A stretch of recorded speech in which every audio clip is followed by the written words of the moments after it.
April. The Earth will be on the outside of all that. All the big giant planets, the sun, everything's going to be behind us. We're the only thing in the entire solar system in front of the sun. And everything that's out in space is going to get tugged into the face of our planet for about 4 months.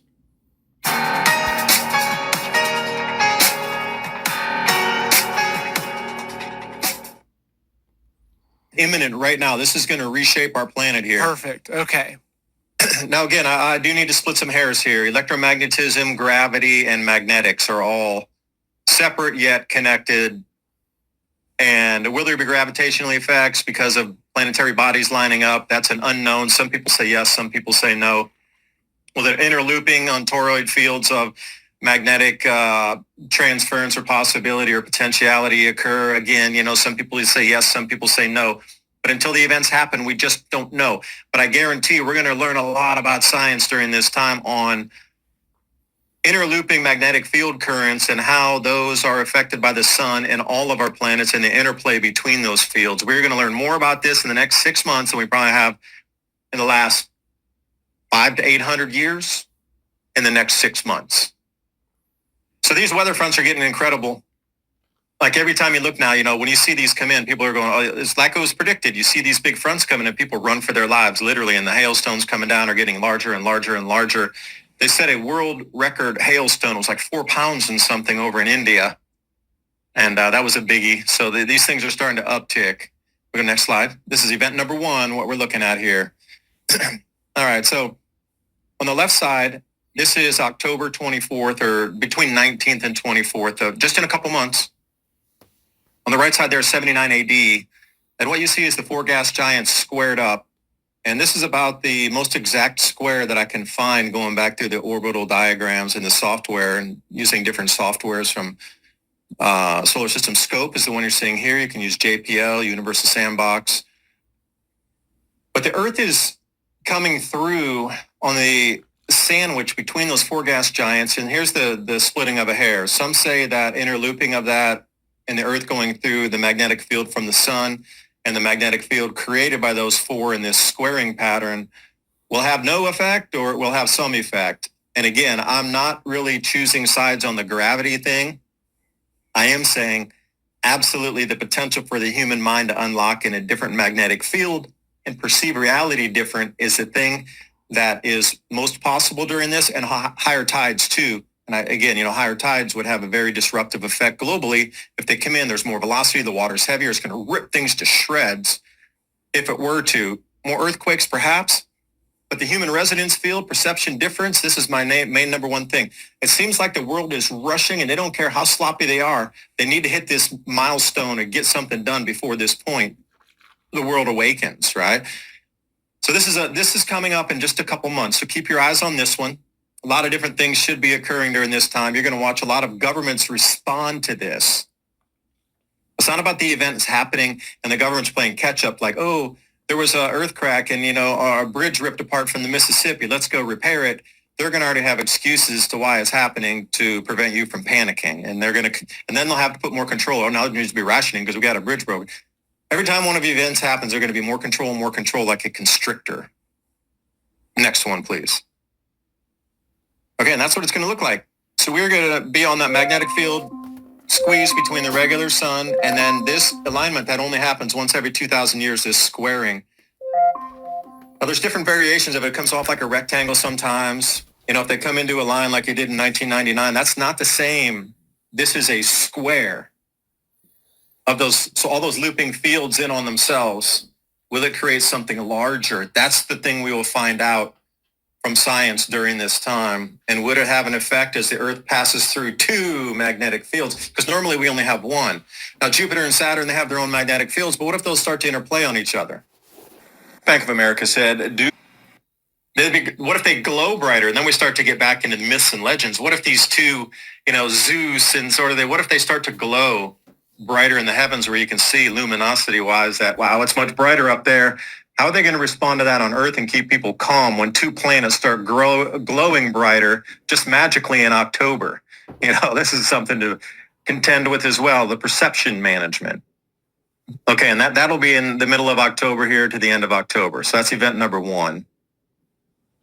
then if we could can you go to next? Okay. And again, it's about this resonance. Now, this thing usually moves in the PowerPoint, but it's cymatics. So when you put a different frequency or vibration in something, it changes the shape of it. It changes the actual structure of it. So if there were to be some change electromagnetically because of where the planets sit in this geometry not seen in thousands of years, the way that, again, either our Earth behaves or the human behaves will be greatly affected during this time. Would you be even able to perceive that because you're inside the new magnetic field, so would you even perceive that there was a change versus being an outside looker on the way in because you're going to be encapsulated in this field as it changes? So will you even notice that it changed?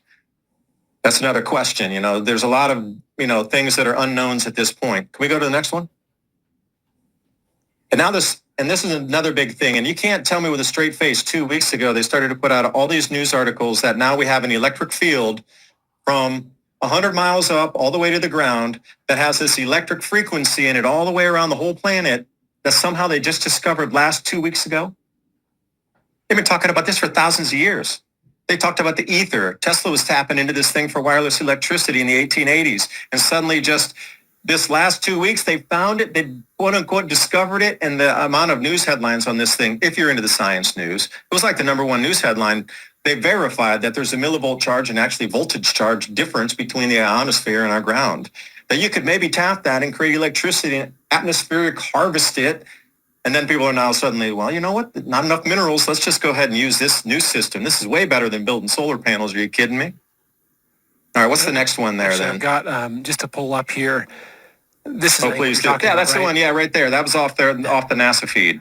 Yeah, so NASA discovers long-sought global electric field on Earth, right? They're saying that a rocket team reports the first successful detection of Earth's ambipolar electric field, a weak planet-wide electric field as fundamental as Earth's gravity and magnetic fields. Quick question, right? With this, you mentioned a lot about perception management.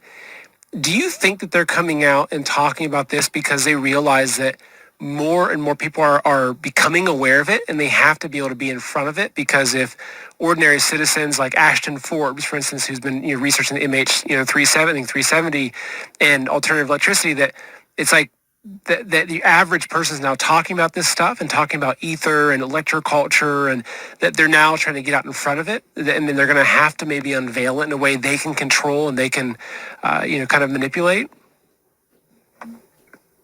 Yeah, but the same thing as I was saying in the beginning with global warming, the reason they gave you an excuse that the weather was going to change, so when you saw it that you wouldn't panic.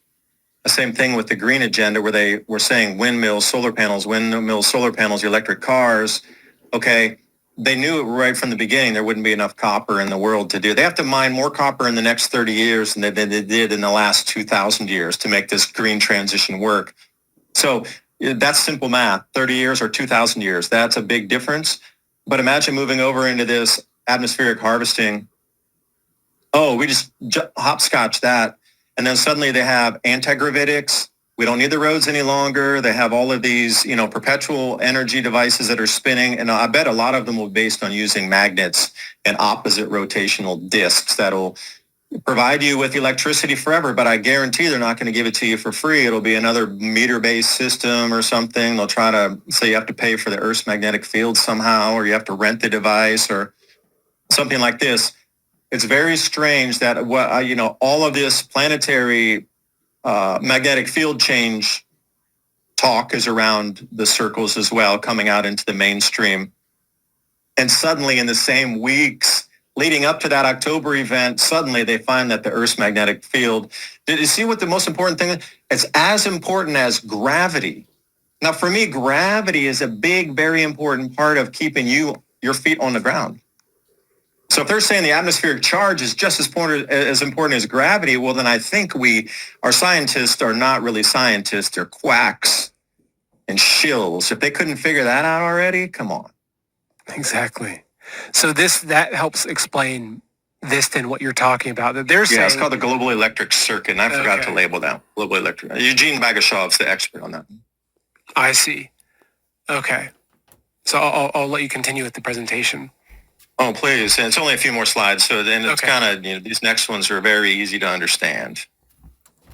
All right, so this square is significant that it only occurs every several thousand years. And then, if you start to plug those planets in on the Kabbalah there, then, you start to have something.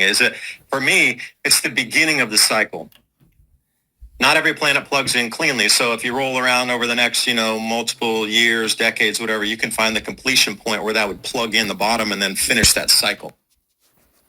Okay, my people, here we go. September 9th, 2024. On this Gregorian calendar, I'm recording this video at 7:35 p.m. 7:35 a.m. Eastern Standard Time. This is early in the sunrise, and I want to thank David Dubai and Adapt 2030 for putting that video together. Y'all can watch the full video. You can just go onto his page. But anyway, what he's talking about in the magnetic field lines. The Earth has trillions of magnetic field lines. And on these magnetic field lines, all natural, all animals, all natural life on the planet uses these magnetic field lines. These magnetic field lines allow birds, certain animals to do certain extraordinary things that we would consider like fly. Also be able to determine where they are at, how far they should be traveling, where they should be traveling at. This is with these magnetic field lines, and you cannot see these lines. So look at your body with the 7 chakras, right? Look at those chakras as USB outlets. You understand? And these magnetic field lines plug into those chakras that are inside of your that are present within your anatomy. So those chakras look like holes, you know what I'm saying? And they should be spiraling counterclockwise. And these magnetic field lines plug into those what you would call chakras. Now you plug into that, you connect to it, and it connects to you. And this gives you what you call supernatural ability. This gives you the ability to fly, levitate, give you the ability to teleport, give you the ability to move just as fast as what you would call the speed of light. And they know this. They already understand this. And if you look at these magnetic field lines, you can see that they are breaking off. Some are breaking off, and then they're repairing back together because Earth is being pulled in the middle of 4 gas giants. And when these gas giants that we are being pulled in the middle of the 4 is going to create new magnetic field lines. You see how these lines that are trying to connect across and they're breaking off, they're breaking apart? Well, is trillions of magnetic field lines on Earth. And what's happening is all the gas giants that we are connecting with, including the sun, we are all going to be one connected universal family. And this is what they are afraid of, because once this starts to take place, that dormant, what you call that dormant junk DNA, that DNA starts to become online. But before that comes online, you have to get rid of fear, self-doubt, self-hate. You have to do that. And self-hate has nothing to do just with yourself. It's how you view other people and other life forms that are natural to the solar system that are so happen to be living in this realm right here. So now, as I move off of this, we go up here to this, the Magneto's Pulse. September the 10th, 2024 on this Gregorian calendar, Magneto's Pulse monitors the dome, the interaction between the sun, the dome or earth shields that protect us from whole so-called harmful or solar gamma radiation, ultraviolet light, whatever you want to call it, as well as Earth. So you have Earth that's sitting in the middle, the daytime over here, which means the sun is over here. This is the magnetic field, the dome that stretches from there to there. The sun is on the other side of that, and this is the nighttime side of the planet. And these right here, which you would consider satellites, goals 16 and goals 18, this is the orbital track. And these 2 satellites are only created or designed to pick up solar radiation. That's it. So if you look at the front of the planet, which would you say the sun is over here, excuse my writing, look at the energy, the double impact energy that is constantly hitting the dome, that is constantly hitting the dome, peeling back the onion. And then look at the nighttime side of the planet. There is no protection over here, none whatsoever. There is no dome. There is nothing that can guard you from solar radiation. UVA, UVB has increased exponentially, and now UVC radiation has been on the ground for the last 5 to 6 years, and it has increased exponentially. And UVC radiation is a detoxifier, a germ killer, a mutating wavelength. Shout out to Adopt 2030. You must have the blood of the sun.